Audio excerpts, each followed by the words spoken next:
Dios los bendiga, amados hermanos. Un domingo más. Espero que la estén pasando bien. Bueno, haciendo lo mejor en lo que se puede, en lo que cabe, aguantando, desarrollando paciencia y todas esas cosas este, eh, que suceden cuando estamos en casa, con niños y con todo eso. Pero un domingo más donde nos toca meditar en la palabra de Dios y vamos a retomar el estudio de la epístola a los tesalonicenses. Así es de que segunda de Tesalonicenses, vamos a abrir nuestras Biblias. Le ruego que si no tiene una Biblia y si tiene su celular, abra su aplicación.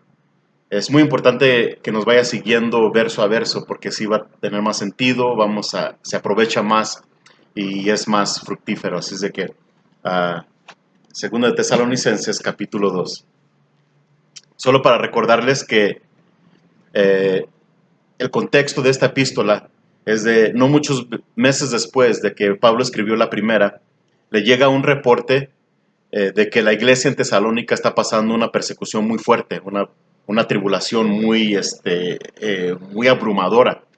Entonces Pablo escribe esta carta para animarlos. También se da cuenta en ese reporte que había algunos hermanos que estaban enseñando que el día del Señor ya estaba en ese mismo momento. Es decir, que la persecución, la tribulación que estaban experimentando era porque ya era la gran tribulación. Entonces Pablo va a dar enseñanza, va a aclarar esa situación y después va a dar una exhortación final. Entonces, segunda de Tesalonicenses, capítulo 2.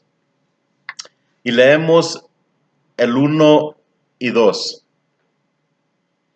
Pero con respecto a la venida de nuestro Señor Jesucristo y nuestra reunión con Él, os rogamos, hermanos, que no os dejéis mover fácilmente de vuestro modo de pensar, ni os conturbéis ni por espíritu, ni por palabra, ni por carta como si fuera nuestra, en el sentido que el día del Señor está cerca, o literalmente que ya se está llevando a cabo. Vamos a orar. Padre, ruego que esta palabra llegue a tierra fértil. Ruego que haga el efecto que debe de hacer en cada uno de nosotros, y es producir fruto al 100 por uno, Señor. Ruego que nos santifiques por tu Espíritu Santo. Ruego que por favor podamos llevar toda buena palabra y obra, porque van de la mano, y llevarlas a cabo en el nombre poderoso de nuestro Señor Jesús. Amén y amén.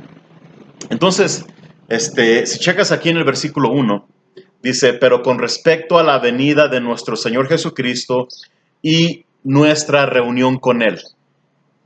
Les quiero recordar que nuestra reunión con Jesús es cuando Jesús venga por su iglesia, lo que estudiamos en la carta anterior, el rapto de la iglesia, donde Jesús con voz de mando, con voz de arcángel y con trompeta de Dios descenderá del cielo y los muertos en Cristo resucitarán primero. Y luego nosotros los que vivimos, los que hayamos quedado, seremos arrebatados juntamente con ellos para recibir al Señor en el aire y así estaremos siempre con el Señor. Esa es una cosa, ese es el día de Cristo, que es el tribunal de Cristo, donde el Señor nos va a llevar a su presencia para darnos recompensas, como dice 2 de Corintios 5:10. Entonces, habla aquí de nuestra reunión y sinceramente, pensando todo bien, déjame decirte que con lo que estamos pasando, si el Señor viene hoy o mañana o en estos días de contingencia, no me voy a agüitar. No me voy a enojar si vienen estos días, porque déjame decirte que no, las cosas no se ven bien. Así es de que esta es nuestra reunión con Él. Es como cuando dicen Apocalipsis, el Espíritu y la iglesia dicen ven. Apocalipsis 22. Y sí, ven Señor Jesús. Y luego dice, os rogamos hermanos que no se dejen mover fácilmente de vuestro modo de pensar, ni os conturbéis, ni por espíritu, ni por la palabra, ni por carta, como si fuera nuestra, en el sentido de que el día del Señor está cerca. Entonces, aquí les dice que no se dejen mover fácilmente, literalmente no se dejen sacudir.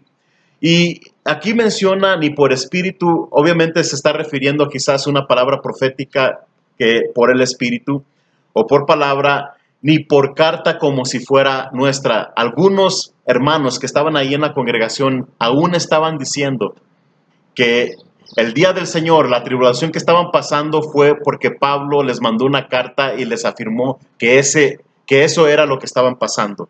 Entonces Pablo dice, ¿sabes qué? No se dejen mover ni se conturben. No importa que venga alguien que con un espíritu, otro con otra palabra y otro que diga, ¿sabes qué? Tenemos una carta de Pablo y esto es la gran tribulación o el día del Señor. Ahora, quiero recordarles, amados hermanos, que el rapto y el día del Señor son dos cosas diferentes. ¿Sí? El día del Señor, aquí como dice en el versículo 2, es lo que Pablo mencionó en el capítulo anterior.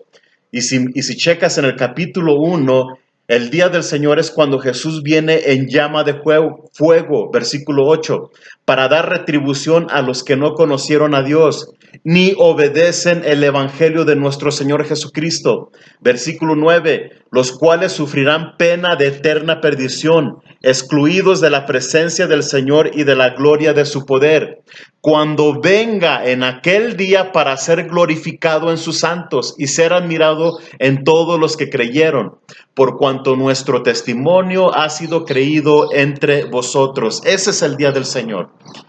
El arrebatamiento, nuestra reunión con Jesús es otra cosa. Ese es de gozo, ese es de alegría para la iglesia. El día del Señor es para la gente rebelde, para los impíos, para los que rechazaron la verdad, para los que rechazaron el evangelio. Y nosotros no somos parte de eso. Entonces, básicamente estos hermanos que estaban en la congregación en Tesalónica estaban diciendo a los cristianos, ya estamos en el día del Señor, en la gran tribulación, y estaban causando mucha turbación, mucha intranquilidad y confusión entre los hermanos. Y dice Pablo, Nel, pastel, nada de eso, cara de queso. Y fíjate lo que dice en el versículo 3.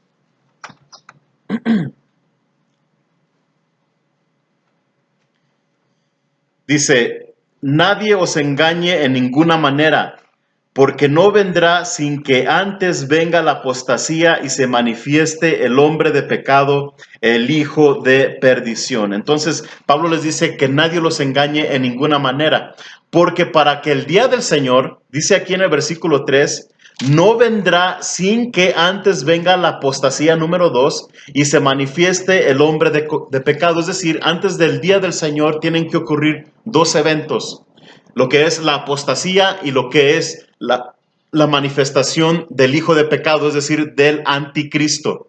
¿Sí? Tienen que ocurrir esas dos cosas. Ahora, para el rapto de la iglesia o el arrebatamiento, no tiene que ocurrir nada más. No se necesita otra señal, no se necesita que se cumpla otra profecía, no se necesita nada para que Cristo venga por su iglesia. Entonces, ¿qué chiste tiene de que Jesús le esté diciendo a su iglesia, velen y oren para que estén listos? O también Jesús dice, nadie sabe el día y la hora que Dios puso en su sola potestad.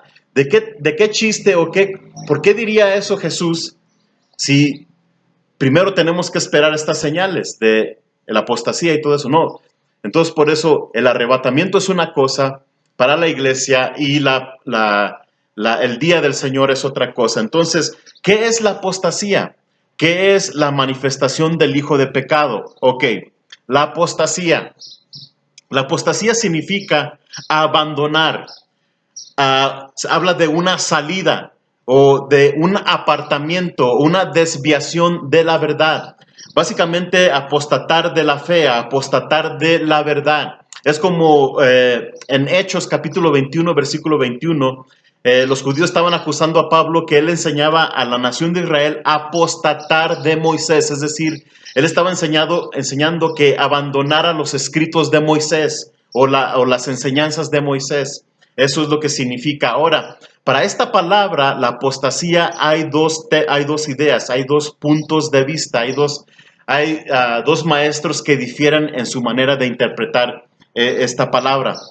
Unos maestros dicen que con la apostasía se refiere a ese evento donde va a haber una gran rebelión en contra de Dios, donde mucha gente va a abandonar la verdad, va a desviarse tras la mentira, va a simplemente a apostatar, a alejarse, a apartarse de lo que son las cosas de Dios. Y creo que es la que tiene más peso conforme al contexto de este capítulo. Creo que es la más tradicional, la más importante. Ahora, otros maestros dicen que esta palabra apostasía, como significa abandonar o una salida o apartarse, se está refiriendo al arrebatamiento de la iglesia. Dice que ese día, el día del Señor no va a ocurrir hasta que la iglesia abandone esta tierra, es decir, en el arrebatamiento. Pero déjame decirte que quizás las dos aplican, pero la que tiene más peso y la que tiene más sustancia conforme al contexto es una apostasía, es decir, un abandono de la verdad. Como dijo Jaime Food, divorciarse de la verdad o divorciarse de la fe es lo que está ocurriendo. Y sabes que no es nada nuevo. ¿Cuántas cosas no estamos viendo hoy en día? Triste, pero cristianos que antes amaban la palabra de Dios y la obedecían y tomaban la Biblia como la inerrante, infalible palabra de Dios, ahora se están alejando de ella y están apostatando de la verdad. Por ejemplo, me ha tocado ver que dos pastores cristianos, los dos hombres, que son homosexuales y ahora están casados y están adoptando hijos y están pastoreando una congregación cristiana. También me ha tocado ver mujeres que en competencias, tú sabes, que, que son pastoras, pero que están casadas la una con la otra, es decir, lesbianismo. Este año pasado ocurrió algo muy triste acerca de un maestro muy conocido, se llama Joshua Harris. De hecho, escribió unos libros muy buenos acerca de matrimonio, del noviazgo, del cortejo y todo eso. Y él públicamente, en las noticias liberales como CNN, dice que ya no más va a seguir el cristianismo, se divorció de su familia, se divorció de su esposa, renunció a la verdad de la Biblia y acusando a la palabra de Dios como retrograda y cosas así feas. Y es triste porque estamos viendo una apostasía en mucha gente hoy en día. Se están desviando de la verdad, de la palabra de Dios, ¿sí?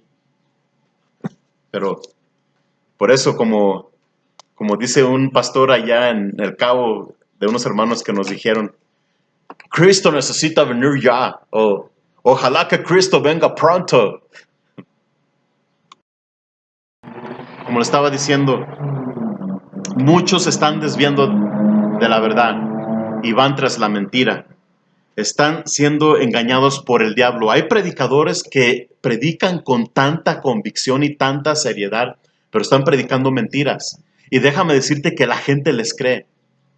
Pero quiero recordarnos que también Satanás le predicó con mucha convicción y mucha seriedad a Eva. Con que Dios dijo que no moriréis.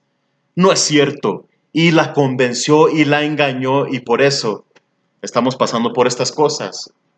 El virus, enfermedades, pestilencias, dolor y todas esas cosas. Y porque alguien le creyó al diablo que predicaba con tanta seriedad y tanta convicción, pero estaba predicando una mentira. ¿Sí? Ahora, también dice que antes de que ocurra el día del Señor va a ser primero la apostasía y luego también la manifestación del anticristo. Y si checas ahí en el versículo 4, dice, y se manifieste el hombre de pecado, el hijo de perdición, o es decir, que también va a ser destruido. Versículo 4, el cual se opone y se levanta contra todo lo que se llama Dios o es objeto de culto, tanto que se sienta en el templo de Dios como Dios, haciéndose pasar por Dios. Este hombre se va a levantar, se va a exaltar sobre toda autoridad divina, sobre todo objeto de adoración.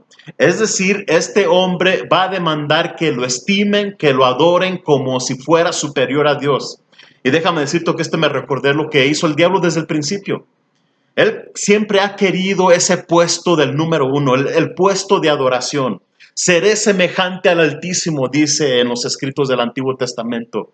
Pero ¿sabes qué? Y por eso este anticristo tiene la misma naturaleza, el mismo espíritu en él de Satanás, ¿sí? Que quiere adoración, quiere que lo exalten y se va a exaltar sobre todo y va a decir, yo soy Dios sobre todo, ¿sí? Y se va a hacer pasar por Dios y va a querer y va a decir que es Dios. Realmente es el anticristo. Ahora, si checas en el versículo 5, dice, ¿no se acuerdan que cuando yo estaba todavía con ustedes les decía esto? Sí, Pablo ya les había enseñado, pero quizás muchos de ellos no estaban poniendo atención, o quizás muchos de ellos estaban durmiendo en las predicaciones. Pedrada. Pero dice que cuando él estaba con ellos ya les había dicho acerca de esto. Y en el versículo 6 dice, y ahora ustedes saben lo que lo detiene, a fin de que a su debido tiempo se manifieste. Hay algo que está deteniendo al anticristo para que se manifieste de una manera total, o para que se revele. Esa palabra manifieste es apocalipto, ¿sí?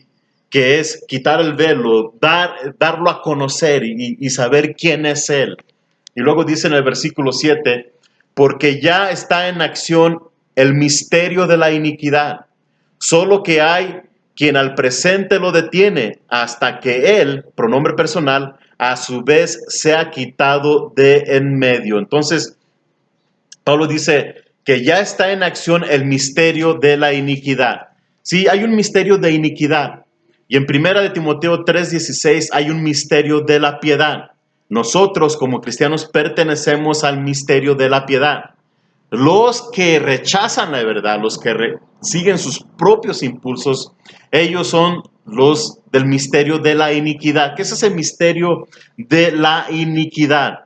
Quizás algunos dicen que es una actividad oculta de poderes malignos en el transcurso de la historia de la humanidad, que la intención es preparar el camino para la rebelión del anticristo. Esto hace que la gente se desvíe o se aparte de la verdad y crean en la mentira. Y obviamente para vivir en depravación, como dice Romanos capítulo 1 al final, que se gozan de la injusticia o de la maldad. Pero aquí dice dos veces que hay algo que lo detiene y en el versículo 7 dice que hay alguien que lo detiene. Ahora, ¿quién lo detiene? ¿O qué es lo que lo detiene? Ahora, hay algunas sugerencias. Hay algunos que dicen que lo que lo detiene o al hombre de pecado quizás es un sistema político. Hay unos que dicen que quizás es la predicación del evangelio, otros que la providencia de Dios. Y hay otros del cual nosotros, y creo que lo más propio y que va más con el contexto, es el Espíritu Santo en la iglesia. Hay unos que dicen que quizás es la combinación de estos factores. Pero si checas ahí en el versículo 7, dice, hasta que Él, es un pronombre personal, a su vez se ha quitado de en medio, habla de una persona.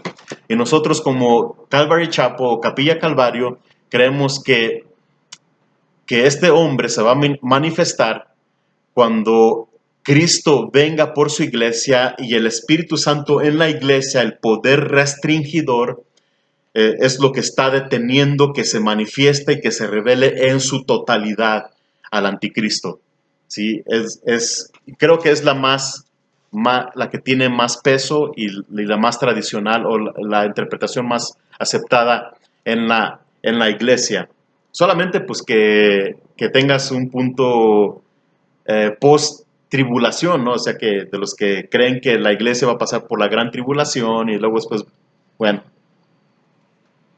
no, es otro tema totalmente diferente. Pero ya está hasta que se manifieste. Y checa, dice el versículo 18, que cuando se ha quitado de en medio, nosotros creemos que el Espíritu Santo, dice, entonces se manifestará aquel inicuo. No es enuco, como un hermano decía, es inicuo, ¿ok? El inicuo, es decir, la personificación de iniquidad. Se va a manifestar aquel inicuo a quien el Señor matará con el espíritu de su boca y destruirá con el resplandor de su venida. Sí, gloria a Dios, sí. Sí, no le va a durar nada.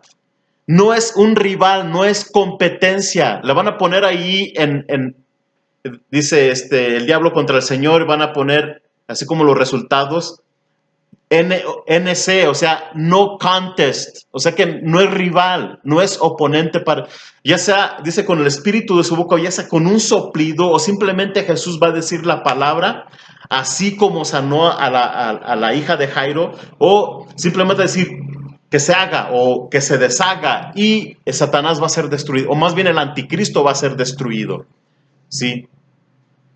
Nuestro Señor es Rey de Reyes y Señor de señores, ¿sí? Pero no se va a manifestar, pero el Señor, cuando Cristo se manifieste, cuando en su venida, dice, lo va a destruir con el resplandor de su venida. Y fíjate lo que dice el versículo 9, inicuo, cuyo advenimiento es por obra de Satanás, es decir, está poseído, está guiado,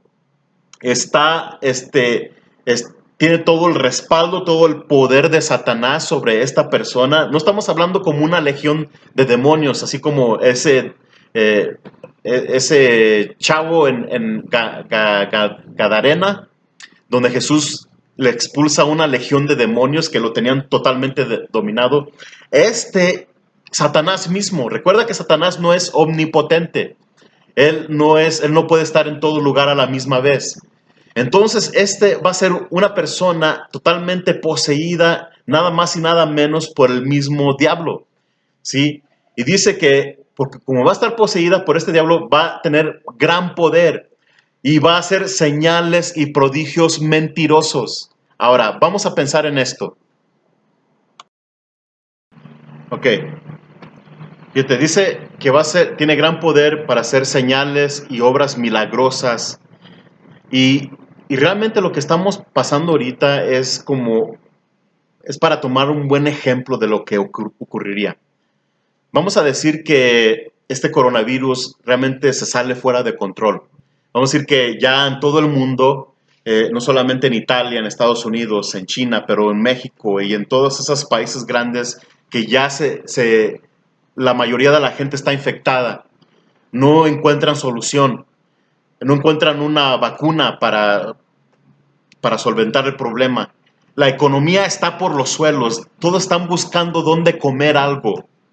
Pero así de la nada y de repente aparece un hombre con poder, haciendo milagros, y va a encontrar quizás la vacuna perfecta, o quizás haciendo milagros, sanando a todos los que están infectados. Y luego ahorita con la tecnología que tenemos, todo el mundo se va a dar cuenta de este hombre que está en la escena, ¿sí? Y ahora toda la gente lo va a seguir y lo va a adorar y lo va a exaltar. ¿Por qué? Porque él trajo estabilidad y trajo solución a este mundo que estaba ya en un caos total. Porque así es lo que va a hacer el anticristo. Ya cuando se quite el Espíritu Santo del mundo, o la iglesia, el Espíritu Santo en la iglesia, en este mundo, ¿sí? Pero la Biblia dice en Daniel 9, déjese lo leo, dice que en Daniel 9, que después de 3 años y medio, en la gran tribulación, este hombre va a romper su pacto y va a ordenar que cese el sacrificio en el templo en Jerusalén. Y después va a demandar adoración. Los judíos se van a dar cuenta que esta es la abominación que causa desolación que habló el profeta Daniel, dijo Cristo. Y luego dice Jesús, y los que estén en ese tiempo huyan, corran, y hay de aquellas que están en cinta, ¿verdad? Porque va a ser un día, va a ser un tiempo de tribulación como jamás antes visto, ¿sí? Los tesalonicenses no estaban viendo lo que es la gran tribulación, ¿sí? Cuando el diablo se desata y empieza a perseguir a todos los que siguen a Dios, ¿sí? Entonces, después este hombre va a declarar que es Dios, se va a sentar en el templo de Dios exigiendo adoración, exigiendo que lo adoren, que yo soy su salvador, yo les traje, yo los voy a reinar. Y luego después les va a pedir que se pongan la marca de la bestia, 666. Y mucha gente va a ser engañada, mucha gente, como prefiere vivir en la comodidad, prefiere vivir en todo eso, lo va a seguir, ¿sí? Y se va a manifestar. Pero ¿sabes qué? Dice aquí que le va a llegar su tiempo, porque Jesús mismo, con el espíritu de su boca y con el resplandor de su venida, lo va a destruir. Y es lo que dice Apocalipsis. Sí. Entonces, hay que tener mucho cuidado. Y fíjate lo que dice versículo 10. Dice: y con todo engaño e iniquidad para los que se pierden por cuanto no recibieron el amor de la verdad para ser salvos. Sí.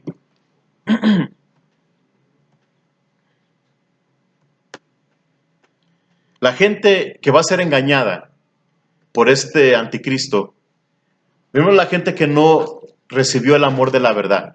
Aquí dice: con todo engaño e iniquidad para los que se pierden por cuanto no recibieron. No es que no pudieron recibirla, más bien no quisieron recibir el amor de la verdad para ser salvos. Y esto es lo triste. Cristo, la luz, ya vino al mundo. Jesús dijo en Juan capítulo 3, y esta es la condenación, el 3:19, que la luz vino al mundo y los hombres amaron las tinieblas más que la luz, porque sus obras eran malas. Sí, mucha gente simplemente no quiere la verdad, no quiere vivir para la verdad. Y por eso toda esta gente va a ser engañada y van a ser condenadas, tristemente, pero es lo que enseña la palabra de Dios. Sí. Y luego dice, versículo 11, por esto Dios les envía un poder engañoso para que crean la mentira, a fin de que sean condenados todos los que no creyeron a la verdad, sino que se complacieron en la injusticia. Dice que Dios les va a mandar un poder engañoso para que crean la mentira. Esos son palabras fuertes, palabras tremendas, palabras muy fuertes. Sí, lo leí bien. Dios les manda un poder engañoso para que no crean, para que crean la mentira. Sí, ya no van a poder creer. Dice, con el propósito que sean condenados todos los que no creyeron a la verdad. Y dice, sino que, ahí está la razón, porque viven en la injusticia, se complacen en vivir en el pecado. Por eso, hay muchos que tienen una mentalidad que dicen, por ahora voy a disfrutar mi vida, así como dice el corrido, voy a tomar, voy a andar con todas las mujeres que yo quiera, y luego ya cuando sea tiempo, ya cuando sea viejo, ya cuando me dé la gana, voy a arrepentirme y voy a darle mi vida a Cristo. Hay otros que dicen que cuando empiecen a ver estas señales que habla la Biblia, entonces sí van a creer. Pero déjame decirte que todos los que se encuentren en esta época del anticristo no van a poder creer. Dios les envía un poder engañoso para que crean la mentira. No van a poder creer. No hay manera que lo puedan hacer, porque yo creo que el anticristo, que diga, el Espíritu Santo ya no va a estar, la iglesia ya no va a estar, y tampoco el Espíritu Santo ya no van a tener la potestad para que esta gente malvada crea en la verdad, para que sean condenados. Ahora, aquí dice para que crean la mentira. ¿Qué es esa mentira? No está diciendo las mentiras, está diciendo para que crean la mentira. Bueno, quizás la mentira puede ser la misma mentira desde Génesis. Lo que el diablo le dijo a Eva. Con que Dios dijo que vas a morir, ¿verdad? Y el diablo dijo, ¿qué fue lo que dijo? No es cierto, no vas a morir. Quizás esa es la mentira. Dios no te va a castigar, no hay juicio, Dios no va a hacer nada, no pasa nada, al contrario, vas a ser como Dios. Quizás eso tiene que ver con la mentira. Hay algunos que enseñan, especialmente los de la nueva era y otros, creo que unas sectas, una rama de los mormones están enseñando que nosotros vamos a ser dioses. Eso es una mentira. Otra mentira es, el diablo hace a la gente creer que tiene todo el tiempo del mundo para aceptar a Cristo. Y después al final, ya cuando están en su lecho de muerte, ya cuando estén en un bastón, ya entonces van a tener tiempo para poder arrepentirse y después recibir a Cristo. Pero no es cierto, es una mentira. Nadie nos asegura que vamos a vivir un día más. Y menos con este coronavirus, ¿sí? Muchos han fallecido. En cualquier momento puede pasar algo, una enfermedad, un accidente, o algo, y que vayamos a llegar a la vejez en esta tierra no está seguro. O quizás la mentira tiene que ver con esto también. De así como todos los caminos llevan a Roma, así también todas las religiones llevan a Dios. Es una mentirota. O quizás la mentira tiene que ser esta: Jesús no es el Salvador, hay muchos caminos. Básicamente la mentira es esto. La mentira es eso que te lleva a no recibir el amor por la verdad para que seas salvo. La mentira es esto: todo aquello que te lleve a no creer en Jesús como Señor y Salvador. Esa es la mentira. Jesús dijo: yo soy el camino y la verdad y la vida, y nadie viene al Padre si no es por Él, por Jesús. Es el único camino, no hay otro camino. Pablo dijo: porque hay un solo Dios y un solo mediador entre Dios y los hombres, Jesucristo hombre, el cual se dio a sí mismo en rescate por todos, de lo cual se dio testimonio a su debido tiempo. Ese es nuestro Señor, nuestro Salvador. Solo hay un camino, solo hay una verdad, hay una luz que vino a este mundo y nos dio el camino para ir a la gloria eterna, para ser salvos. ¿Ser salvos de qué? Pues de lo que acabamos de leer, de la condenación eterna, de escapar todas esas cosas que van a venir sobre el mundo. ¿Sí? Ahora, versículo 13.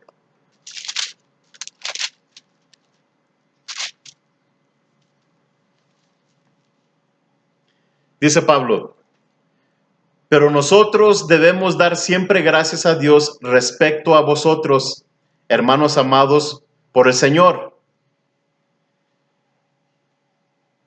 Qué hermoso, ¿no? Dice, debemos dar gracias siempre a Dios respecto a vosotros. Dice, hermanos amados por el Señor. Amados por el Señor. Somos amados por el Señor, sí.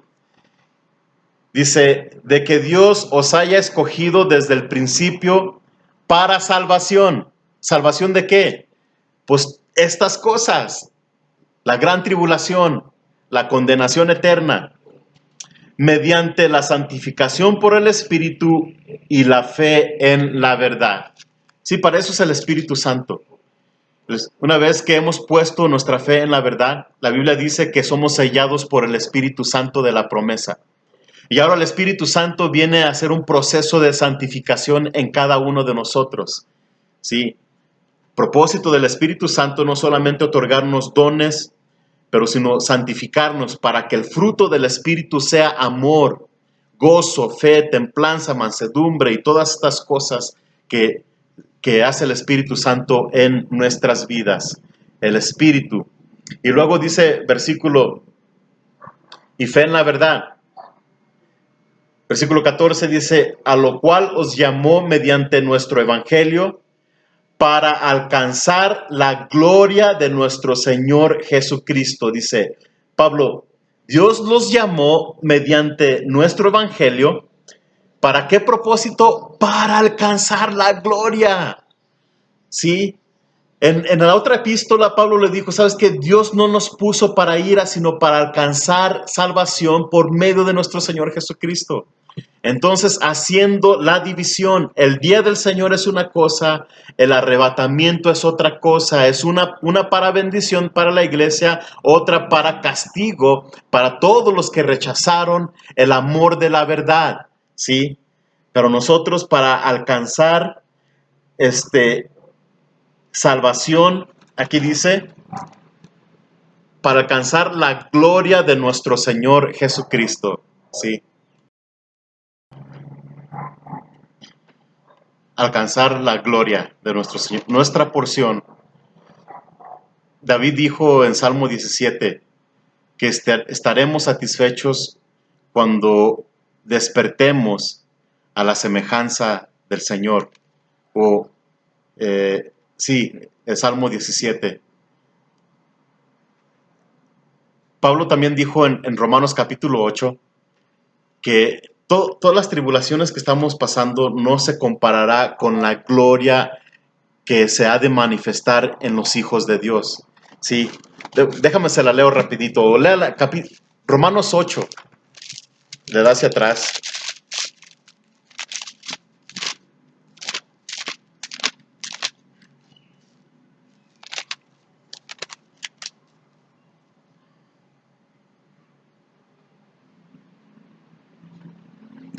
Dice 8:16, el Espíritu mismo da testimonio a nuestro espíritu de que somos hijos de Dios. Y si hijos, también herederos, herederos de Dios y coherederos con Cristo, si es que padecemos juntamente con Él, para que juntamente con Él seamos glorificados. Los padecimientos está hablando de las tribulaciones comunes que pasamos en esta tierra. No es la gran tribulación, no es el día del Señor. Pero aquí los padecimientos son padecimientos porque somos cristianos, porque amamos la justicia o vivimos por la justicia de Dios. Sí, si padecemos juntamente con Él. Jesús padeció porque siempre habló la verdad, amó la verdad y vivió la verdad. De eso se está tratando, padecimientos cuando amas la verdad, vives la verdad y practicas y llevas a cabo la verdad de Dios. Siempre va a haber persecución. Y luego dice, pues tengo por cierto que las aflicciones del tiempo presente no son comparables con la gloria venidera que en nosotros ha de manifestarse. Sí, un día el anticristo se va a manifestar. Jesús se va a manifestar porque dice en Apocalipsis la revelación de Jesucristo o la manifestación de Jesucristo. Y también un día los hijos de Dios se van a manifestar cuando estemos en aquel lugar, en la gloria eterna. Dice, como dice aquí, no son comparables, las tribulaciones que estamos pasando no son comparables con la gloria venidera que nosotros ha de manifestarse. Esa gloria que se va a manifestar en nosotros. Sí, hermoso. Entonces, ¿vale la pena vivir para el Señor? ¿Vale la pena negarse a sí mismo, tomar tu cruz cada día y seguir con Cristo? 1000 veces, 1,000,000 de veces, sí. Claro que sí. Y luego Pablo ya termina con una exhortación en 2 de Tesalonicenses. Bueno, termina el capítulo, porque vamos a ver el capítulo 3 la semana que viene. Dice, así que, hermanos, número 1, estén firmes y retengan la doctrina que han aprendido, sea por palabra o por carta nuestra. Dice, estén firmes, no se dejen mover y retengan la enseñanza o la doctrina que han aprendido de Pablo por carta o por enseñanza verbal. Sí, entonces eso es una exhortación fuerte, debemos de retener la doctrina. No porque los tiempos estén cambiando, no significa que esto debe de cambiar. No porque ya no porque no sea algo relevante como el mundo lo dice. Déjame decirte que la palabra de Dios siempre es relevante, porque la palabra de Dios es eterna y va a sobrevivir los cielos y la tierra. Ahora, el hombre cambia. Jesús nunca cambia. Él es el mismo ayer, hoy y por los siglos. Y su palabra no va a cambiar, va a sobrevivir los cielos y la tierra. Entonces, no porque el mundo cambie, no significa que nosotros tenemos que cambiar con el mundo. No significa que tenemos que adaptarnos a la mentalidad del mundo. No, necesitamos adaptarnos a la enseñanza, a la doctrina y retener la palabra de Dios. Y luego dice, y el mismo el mismo Jesucristo, Señor nuestro, y Dios nuestro Padre, el cual nos amó y nos dio consolación eterna y buena esperanza por gracia. Checa, conforte vuestros corazones o les dé fuerza o los consuele y los confirme en toda buena palabra y obra, ¿sí? No solamente palabra, porque la palabra va agarrada de la obra, ¿sí? Porque palabra sin hechos no es nada. Pero aquí Pablo como que, todavía como que no quiere, no quiere que el enfoque sea en el anticristo. Ahí con este versículo quiere que la gente retome una mentalidad, un enfoque a Dios. ¿Por qué nosotros como iglesia no buscamos el anticristo? No ponemos nuestra mirada en el anticristo, no esperamos el anticristo, esperamos al esposo, esperamos a Jesús, nuestro Salvador. Y dice aquí que el Padre nos amó. ¿Y cómo nos amó? Romanos 5:8 dice, y es muy propio para este contexto, dice que Dios muestra su amor para con nosotros, en que siendo aún pecadores, Cristo murió por nosotros.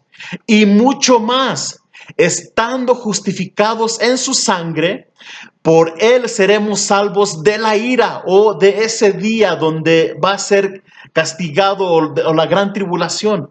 Vamos a ser salvos de esa cosa, seremos salvos de la ira. Exactamente, aleluya, pero Dios nos amó. Nuestro enfoque, no esperamos al anticristo, yo no creo como iglesia lo vamos a ver. Nosotros vamos a estar gozándonos en las bodas del Cordero, ¿sí? Entonces, ánimo, dice que nos amó y nos dio consolación eterna. Ponte a pensar en eso. ¿Que hay algún consuelo en esta tierra? ¿En este mundo hay algo que te consuela? Y si te consuela, si hay algo de consolación, es temporal, es transitoria. Aquí la consolación que tenemos es una consolación eterna. Dios nos ha dado una consolación eterna que se encuentra en Jesús nuestro Salvador. La Biblia dice que Simeón, que estaba esperando la consolación de Israel, y luego dice que nació Jesús y luego que lo trajeron al templo y luego Simeón agarró al bebé en las manos y dice, Señor, gracias porque me permites ver tu salvación. La consolación eterna que tenemos es de que ya no vamos a estar en esta tierra. Ya no vamos a sufrir, ya no vamos a morir, ya no va a haber más angustia, ya no va a haber más condenación, más muerte, más dolor, ya no va a haber nada de eso, es consolación eterna, ¿sí?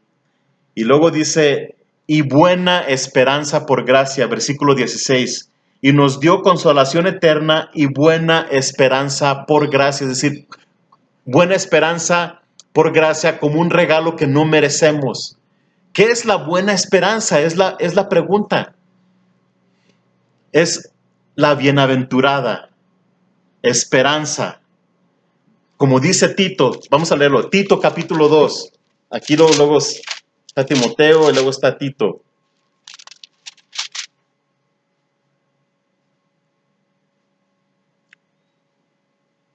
Dice Tito capítulo 2 versículo 13, aguardando la esperanza bienaventurada y la manifestación gloriosa de nuestro gran Dios y Salvador Jesucristo, quien se dio a sí mismo por nosotros para redimirnos de toda iniquidad y purificar para sí un pueblo propio celoso de buenas obras. La esperanza bienaventurada, ¿qué es? Cuando Cristo viene por nosotros. De eso se ha tratado Primera de Tesalonicenses. Y eso es lo que quiere clarificar Pablo con los hermanos de Tesalónica. La buena esperanza no es el día del Señor para nosotros. La buena esperanza es cuando Cristo viene por nosotros. Este cuerpo es vestido de inmortalidad, como vimos el domingo pasado. Un cuerpo incorruptible, un cuerpo espiritual, un cuerpo celestial. Y luego nos vamos a encontrar con aquel que dio su vida por nosotros. Y como dijo mi hermano Alejandro, mi hermano el pastor de Silao, Él dijo, ¿sabes qué? Cuando yo esté en la presencia de Cristo, yo lo primero que voy a hacer, voy a besarle los pies. ¿Qué haríamos nosotros cuando estemos ahí en su gloria eterna, vestidos de gloria?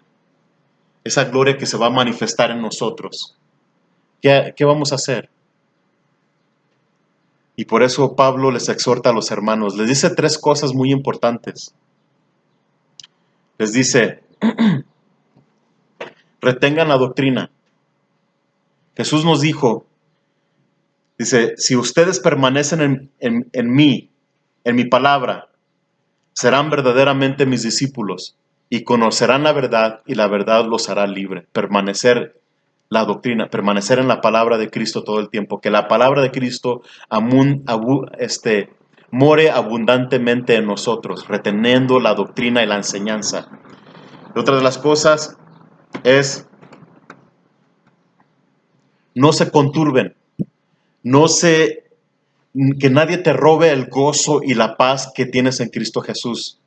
A veces esas turbaciones, esa falta de paz, esa intranquilidad cuando alguien nos dice algo que no es bíblico, algo que creemos pero realmente no es de parte de Dios. Y no se dejen engañar, es lo que dice Pablo. No se dejen sacudir, no se conturben, no se dejen engañar. ¿Cómo? Como lo vimos.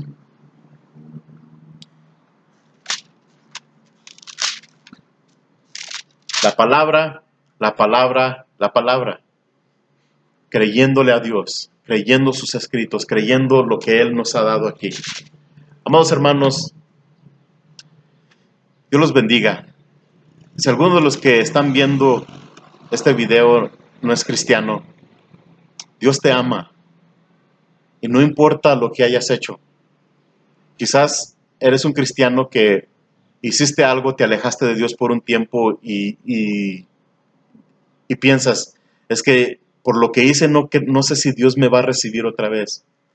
Déjame decirte que ese anhelo que tienes de regresar al Señor, ¿quién crees que puso ese anhelo ahí en tu corazón? No fue el diablo, porque si fuera el diablo ya no querrías nada con Dios. Entonces, hoy en este día, arrepiéntete y pídele perdón, arrepiéntete de tus pecados y recibe una vez más el perdón y la gracia de Dios. Si alguien de los que están aquí no son cristianos, en Romanos 10:9 dice que si confiesas con tu boca que Jesús es el Señor y crees en tu corazón que Dios lo levantó de los muertos, serás salvo. ¿Salvo de qué? De escapar todas estas cosas que hemos estado enseñando. La condenación, escapar la gran tribulación, ser salvo de todas estas cosas. Entonces, ahí mismo donde estás, tú puedes pedirle perdón a Dios. Abre tu Biblia, empieza a leer tu Biblia y llama a Dios. Ya cuando se acabe esta contingencia, empieza a congregarte en un lugar donde se enseña la palabra de Dios de texto a texto. Así que Dios los bendiga, amados hermanos. Que tengan un feliz domingo lleno de la presencia de Cristo en sus vidas. Y vamos a orar. Señor, ruego que fortalezcas a los corazones de la iglesia de Calvary Chapel León, pero también de las iglesias aquí de León y de todo el mundo entero. Todas las iglesias que ahora están sufriendo porque no se están congregando. Señor, ruego que los fortalezcas, que los llenes de tu favor, llénalos de tu gracia, de tu poder. Si hay algunos hermanos que han sido infectados por este virus, yo ruego que por favor los sanes. Ruego que por favor los levantes. Ruego que ayudes a todas las iglesias en todo el mundo, hoy que es domingo, a predicar tu palabra, la sana doctrina, la sana enseñanza bíblica. Te lo pido, mi Dios. Guárdanos del maligno. Gracia, ayúdanos a apreciar y valorar la esperanza y las promesas que tú nos has dado, Dios. Ayúdanos a ser un pueblo agradecido, a ser un pueblo que predica tu palabra. Ayúdanos a reflejarte, que seamos no solamente hombres de palabra, sino también de hechos, que nos confirmes en toda palabra y obra, como dice al final del capítulo de Tesalonicenses. Y Padre, te pido por todas estas cosas, bendice la iglesia en Purísima, bendice la iglesia en León, bendice la iglesia en San Francisco. Te pido por todas estas cosas en el nombre, que es sobre todo nombre, el nombre de Jesucristo nuestro Señor. Y todos decimos amén, amén y amén. Dios los bendiga, que tengan un excelente domingo. Un fuerte abrazo a cada uno de ustedes.